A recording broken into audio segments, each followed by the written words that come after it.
Set the mark size. The length and the width are 10 mm smaller than the size of the machine.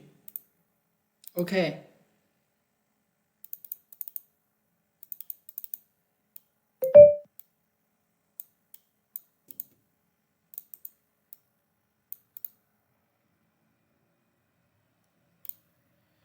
Open the plot tool.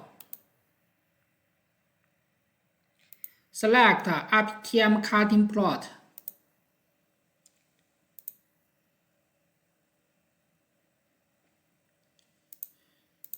The page size is the same as the size of the machine. 1200, 1500. Okay. Set the working directory. Select the plot folder. Okay. Check them. Okay. Open plot center.